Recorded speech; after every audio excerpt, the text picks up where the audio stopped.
Hello students, how are you? I hope you are fine. Students, today we will continue our chapter 4 metals and non-metals. The topic is corrosion of metals. Corrosion of metal is the last topic of this chapter. Corrosion is used to describe as a process in which metals are slowly eaten away when exposed to air and moisture. Rusting of iron. Here we can take the rusting of iron in which metal is depleting layer by layer, or secondly the conversion of surface of copper we can take in copper. When copper is exposed to moisture or air, a greenish color layer is formed on it. Third, we can take the example of silver in which silver turns black with the passage of time. This is the example of corrosion of metals. Rusting of iron. We can say the rusting of iron in corrosion of iron. Corrosion of iron is also called rusting of iron. Rusting of iron is a troublesome and a wasteful process. Understand? The rusting of iron is a troublesome and wasteful process in which whole the iron material is depleted layer by layer. But we can say corrosion of metal. What is corrosion of metal? Corrosion of metal is formation of layer on the surface of the other metal. It is not a troublesome process or a wasteful process. In some metals, it protects that metal on which the rusting occurs. For example, aluminium. In aluminium, the layer of aluminium oxide is formed on the aluminium which protect the further corrosion of metal.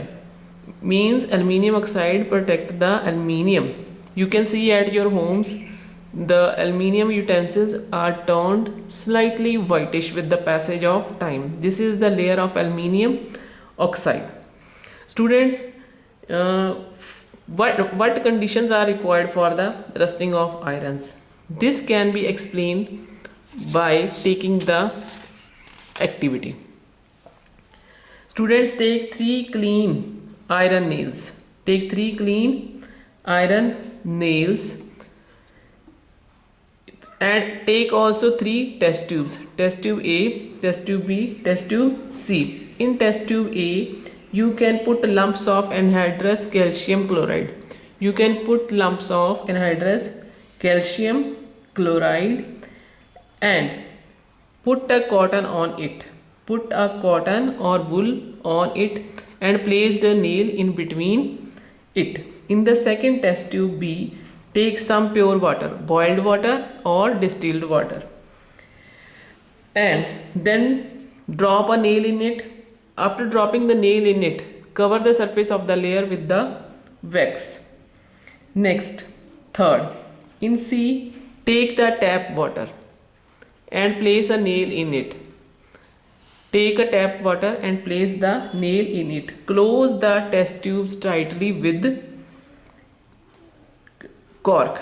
Close the test tubes tightly with the 3 corks.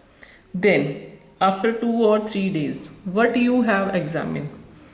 You have examined that the nail in test tube C is got rust and the nails in B and A, means A and B test tubes, is remain as it is. No rusting occurs it.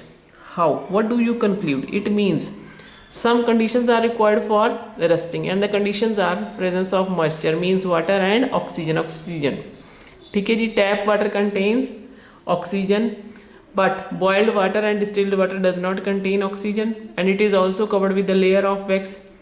Next, anhydrous calcium chloride absorbs the moisture. That's why the nail in A is get no rust and in B no rust, but in C it get the rust.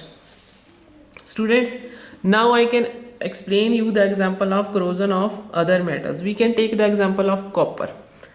What is copper? Copper is also a metal. It also gets corroded in the presence of carbon dioxide and water to form a green coating, which is a mixture of copper hydroxide and copper carbonate. ठीक है जी. Second example, silver does not get easily corroded in unpolluted air.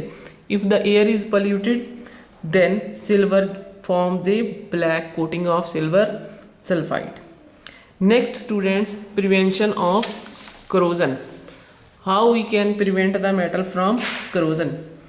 Rusting of iron and corrosion of other metals can be prevented by not allowing air to come in contact with the metal. Some methods are given below. First method is painting or applying oil.